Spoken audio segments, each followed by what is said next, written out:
What is up, YouTube? Kage here with Kage Moto Adventures, coming to you today with another Tuesday Tidbits.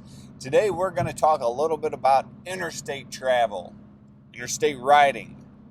Something I am desperately trying to get used to, but so far it's been a mixed bag. I'm going to be honest with you. As you've seen in some of my videos and a video coming out later this week, I've really been trying to put some wheels, some rubber to the interstate and get comfortable running about 70, 75 miles per hour. And so far it's honestly been a mixed bag. One morning, the morning in, that was really foggy. It wasn't windy out, and I just sliced right through the wind. It felt like, I didn't feel a ton of resistance on my chest or my helmet. Or on my arms, and I was able to just cruise right along. In my mind, I was thinking, holy cow, this is a lot easier than I anticipated. I made this up to be a bigger bear than what it was, mountain out of a molehill. Now later that day, it was even warmer, so it was more comfortable temperature-wise, but the wind had picked up, and I was riding into the headwind, I suppose, and boy, was it uncomfortable.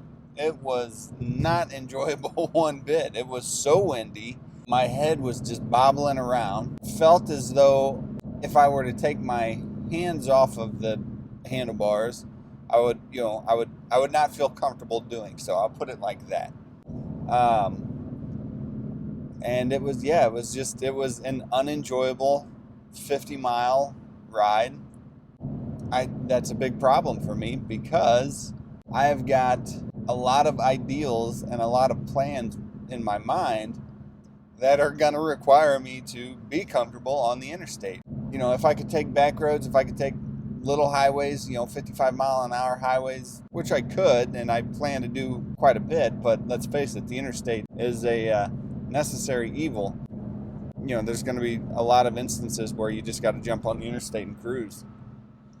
A lot of the comments that I've seen and that I've heard and that I've read, a lot of people love the interstate. Everybody's going the same way, roughly the same speed. You've really got to be jacking around to mess it up. But for me, and if it wasn't for the wind, it's a completely different story. But let's face it, you're on the interstate. You're going 70, 75 miles an hour. It's gonna be windy. I'm on a naked bike with a Dart Classic fly screen. One thing I will also touch on is HJC ARFA 70 ST helmet. I specifically bought this helmet for this reason, for the interstate riding. I read a ton of reviews on it. It is a highly, highly rated helmet. It is a wonderfully built helmet. I have no doubts about that. But everybody was raving about how quiet it is. And maybe it's just because I'm new to motorcycles. And yes, I am wearing earplugs. But it's not quiet. It's not quiet to me anyways. But if that's quiet, I'll put it like this. If that's quiet, I would hate to hear what their version of loud is. Please comment down below, though. Those out there, more advanced, adept riders that have been riding for a length of time, please comment down below.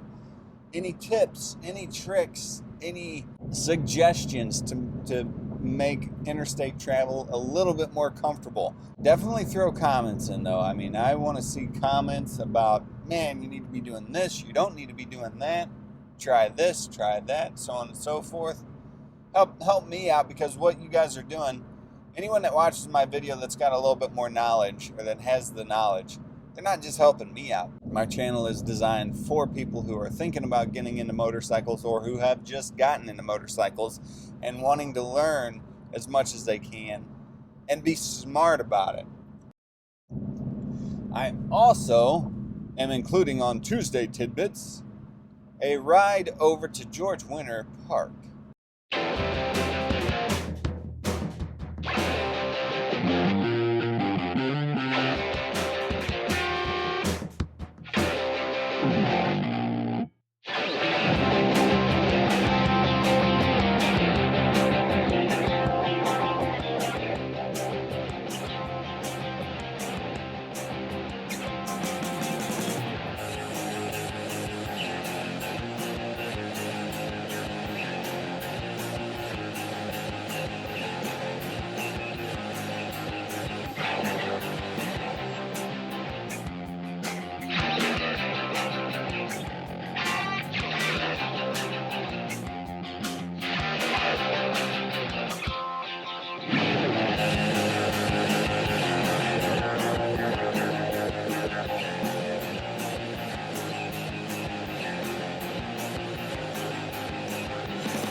like this video and you are interested in learning more about what it's like being a brand new rider, less than 1,000 miles as of right now, but boy, we're getting close.